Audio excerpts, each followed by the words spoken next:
in the spirit of transparency. So today my presentation may be a bit uncomfortable for some of you, but understand, I have my own truths and I recognize that you have your own as well. So my goal for you today is to view these uncomfortable topics and don't be resistant.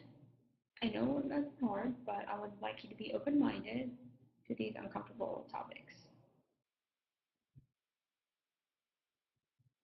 So if I'm being honest, I was a little bit hesitant coming here today to present because oftentimes deaf people are labeled as being angry or negative. I hope that's not the case when you view me.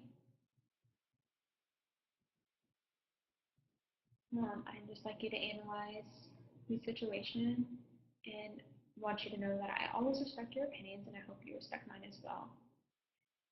And I really love discussing different opinions and facts and beliefs that everyone has. Well, 4 to 5 weeks ago, my 2-year-old son had fallen and broken his leg. It was heartbreaking. Don't worry, he's fine now. So a week later, we had visited the orthopedic doctor for a checkup. And I'm from a small town, about 23,000 people, about 300 deaf people. There's a deaf school in the area, and there is no lack of interpreters. So I had gone to the doctor's office, and there was a 45-minute wait. Understand, I had my 2-year-old son and my 1-year-old baby with me at the time. My children were getting restless. It was lunchtime. And 45-minute wait in a small town, that's impossible. We should be able to get in and out. So the interpreter and I had walked up to the receptionist, and I had asked her, so why such a long wait? The receptionist refused to look at me. And I asked her, so I was like, hey, my kids are getting restless. Can we just go on real fast? I asked, can we see the doctor? No. I became to get furious. The receptionist refused to look at me. It's a small town in the Midwest. Eye contact is key. So I politely asked the receptionist to look at me, and eventually she looked up, but instead looked at the interpreter. And I needed her to look at me. So I was like, do you have a solution for this? We've been here an hour. My child needs his medicine. It's at home. We didn't expect to be here this long. The receptionist just apologized. And at that time, my baby had started to cry. And the receptionist realized, hey, this is serious. Thank goodness my baby cried right on cue. So the receptionist had called the nurse. The nurse had came out right away and apologized for the wait. And I had informed her that I would like to complain about the receptionist. She had an awful attitude, and the nurse said, oh, well, it's fine. We can contact the office manager. So I had went back to sit down, and at that time, the interpreter had received a phone call. And I thought, that's odd. Why had the interpreter walked out of the room? The interpreter then realized that the call was not actually for themselves, it was for me. And it was the office manager calling to discuss my complaint about the receptionist. The office manager continued to ask me all of these questions, and at that time, the receptionist was sitting right there, giving me these evil looks. I didn't feel comfortable discussing this while she was right there. And they had understood that, so they agreed to contact me later this afternoon. I had went back to the waiting room again, and I had seen the interpreter whispering something behind their hand to the receptionist. They came back in the room, and I had asked the interpreter what they had said. And the interpreter replied, oh, nothing, that I had seen you whispering something behind your hand. The interpreter continued to deny it, but eventually gave up and said that the receptionist was apologizing,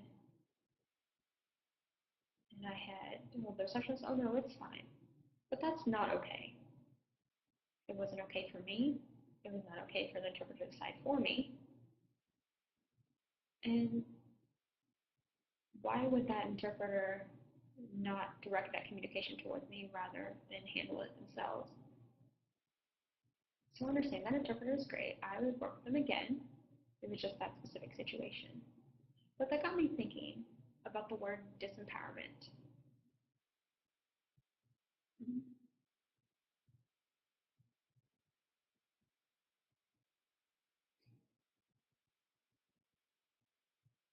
So disempowerment is a simple word, but it has a powerful meaning. It means to take someone's power away from them.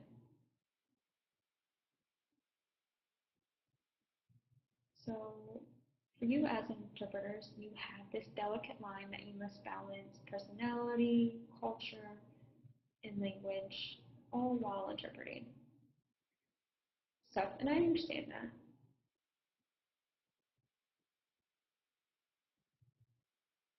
But still, as a person whose family comes from over 600 years of deafness, a mother of deaf children, a CDI, I quote unquote am in the middle of the deaf community. So that's where I'm coming from in the situation. So I grew up in the deaf community as well as the hearing community. They're very different, but at the same time have many similarities. So that's kind of where I'm coming from when discussing disempowerment.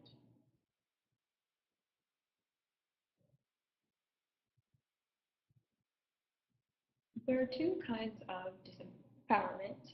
We have situational, like I recently explained in the situation where the interpreter had taken away my power in regards with talking with the receptionist, and also economic disempowerment. We'll discuss more of these later in my workshop. I only have a 20-minute limit right now.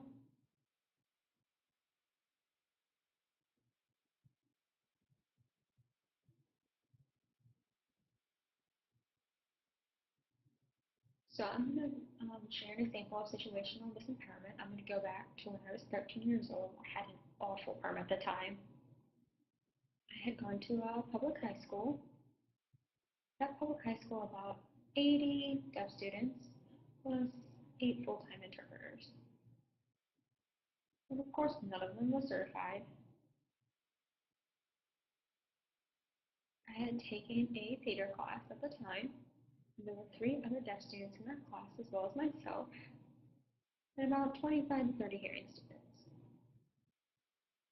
So the interpreter that was in that class, every day they would arrive, and it didn't matter. They would never miss a beat. They would always criticize me.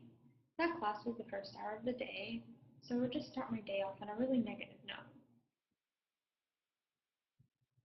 The interpreter often criticized me because I was signing to ASL, my signing was too fast, and often in class I would try and get involved, and the interpreter would not understand what I was saying, so instead would start speaking gibberish in order to match my signing pace. So of course the students and teachers would start to laugh at me. And for me, I was only 13 years old at the time. I was insecure. You can see that. I was an insecure little girl. So I trusted no one. I struggled with my identity at the time. Do I fit in with the hearing community, the deaf community? So for that interpreter to cover up his or her lack of fluency by taking away my power, it was horrifying. It was embarrassing.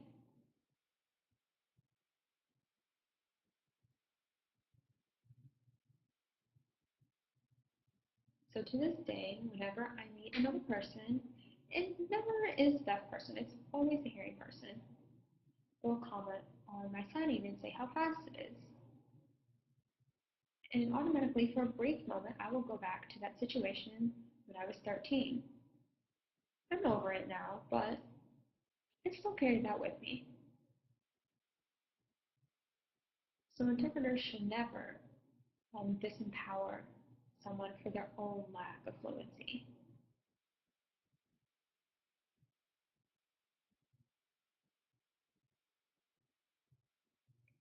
So your goal as an interpreter is to make sure everyone has communication access.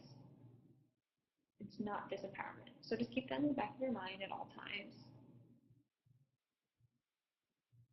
So understand that many interpreters don't intentionally mean to disempower someone. That's not their goal. But we still have to be consciously aware of not taking away someone's power.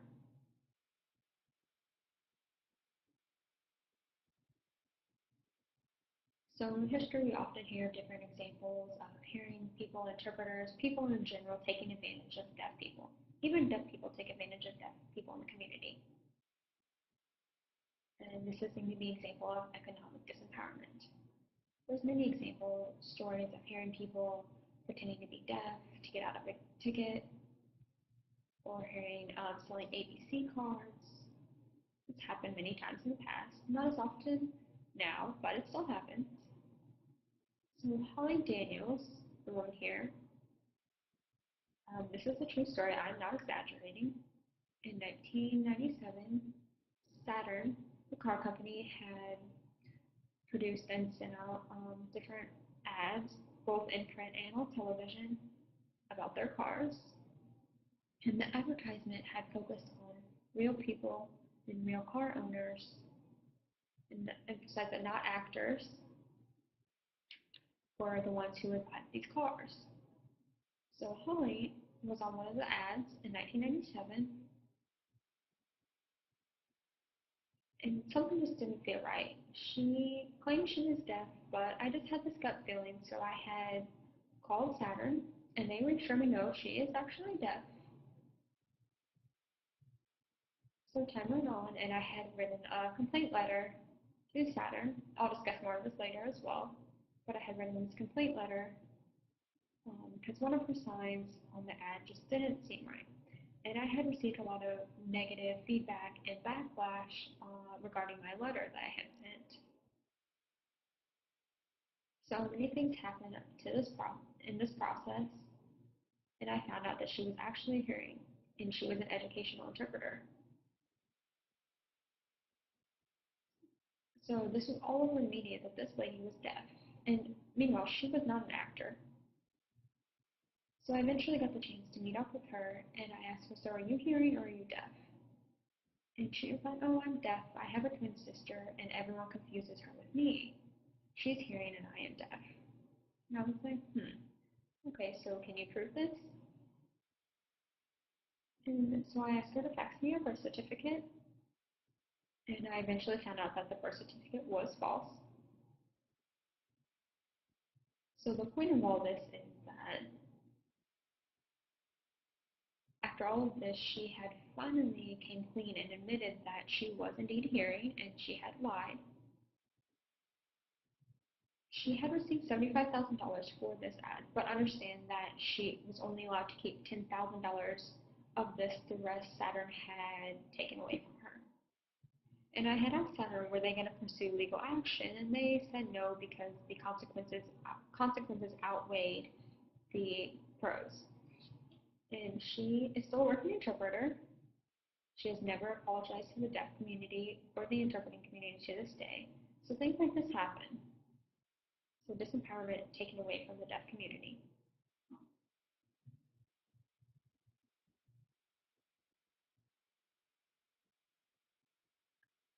So understand, Holly Daniels, that situation is very extreme. It's an extreme example. I understand that.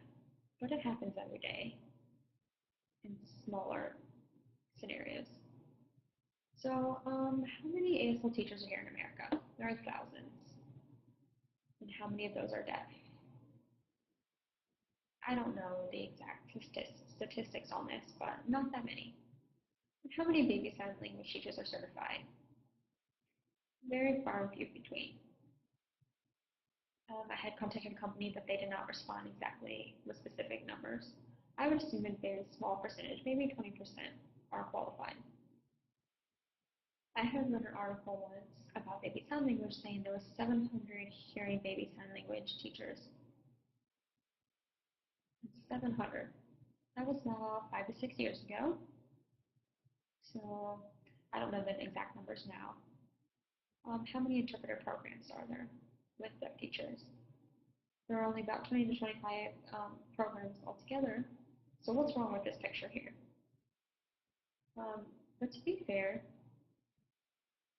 it's hard to find a skilled and qualified deaf individual to put in these positions, and I understand that. I still think it's hogwash. And if you can't find the person I'm to, that's fine. But there are different options to solve this problem. And understand, in a perfect world, we don't live in a perfect world, and I know that. We could keep the position available and wait until that person is skilled in order to place them into that position. That's one option. We can also train that person to become qualified. We can pay for that person to become qualified and put them in that position. Because we continue to allow hearing to teach deaf instead of allowing deaf to teach hearing.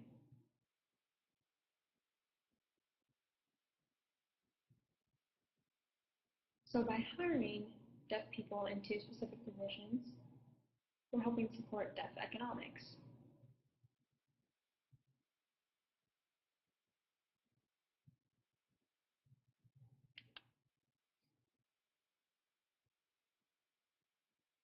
I first learned the word deaf economics when when on an interview with Joe Barish. He had told me that he strongly believed in deaf economics, and I was curious about what that was. And so he started discussing how if more people, hearing or deaf, it doesn't matter, would support deaf businesses will continue to grow and they could hire more deaf people, and meaning that more deaf people would have jobs would be expanding, and this will continue in this cycle, meaning deaf people become more visible, and then hearing and deaf communities would balance out. And I thought that was very interesting. But he said that many people prefer to chase someone quote unquote cheaper rates. They prefer to access places where their communication is not limited and the same.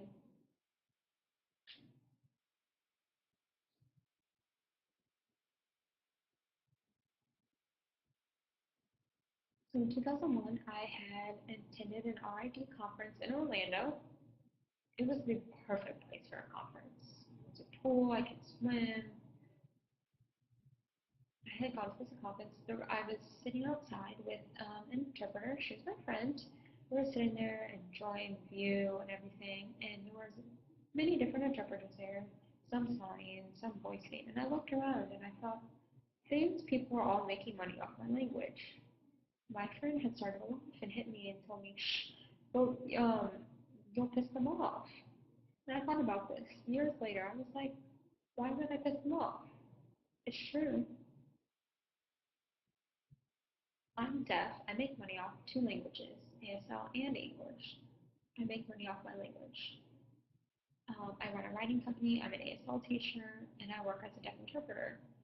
I'm training different interpreters, teaching ASL, all of these things. So what's wrong with that? I have no problem with them making money off of my language.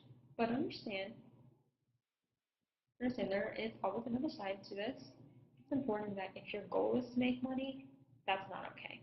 But if your goal is to honestly work and be interested in sharing the language and culture and learning that language acquisition, then that is okay. That is, if your heart is in the right mind, that is okay. I'm okay with that.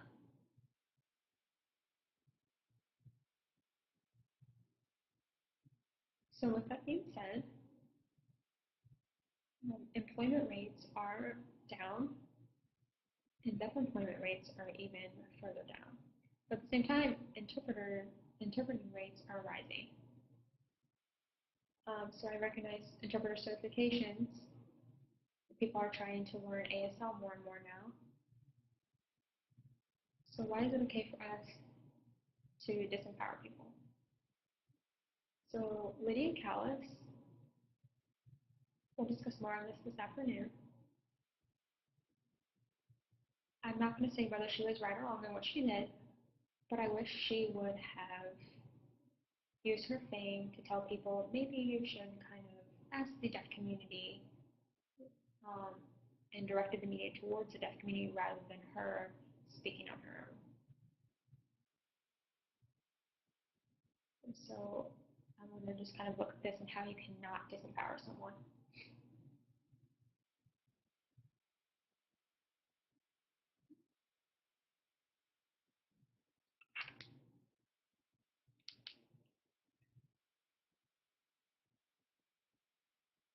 So I want to analyze why people are very hesitant or bristle against the idea of making money off of someone else's language.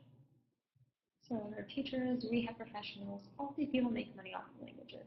It's the harsh truth. But if we can go ahead and accept that, yes, I do make money off of that other person's language and have the right attitude and goal in mind, then that's all right, as long as we respect and are willing to accept that's what we are doing.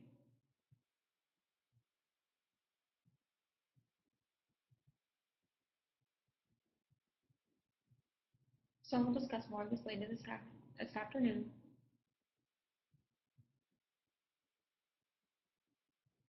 So as an interpreter, as a deaf interpreter, it's natural to automatically empathize with an interpreter or someone else hearing deaf. It doesn't matter. It's human nature.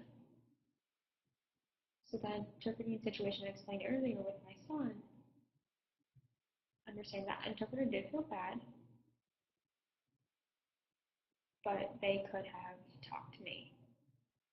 But that's kind of up for you to decide whether the situation is right or wrong. So Lydia Callis, I understand the reporters and stuff was talking to her, but she could have turned that direction towards the deaf community. So if jobs are not available, so how do we get deaf people into these positions? In a perfect world, understand. So if deaf aren't hired into specific positions, we should be the ones to ask, so why was that deaf person not hired over this hearing person?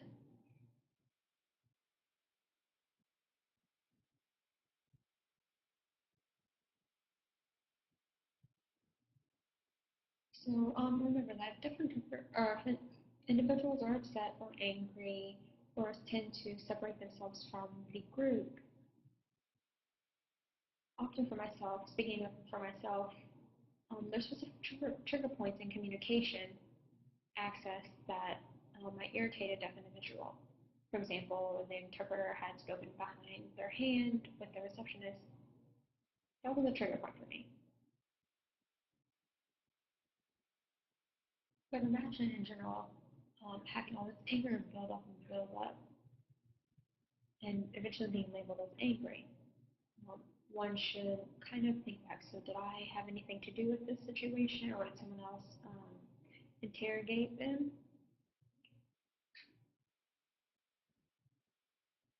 So, as an interpreter, your top responsibility or priority is to facilitate communication and culture. At the same time, my responsibility as a deaf person is to respect you. So this afternoon we'll discuss more in different situations of disempowerment, whether it was intentional or unintentional. But I hope that you were able to view this disempowerment and put that aside and see that everyone's same goal is respect. Thank you.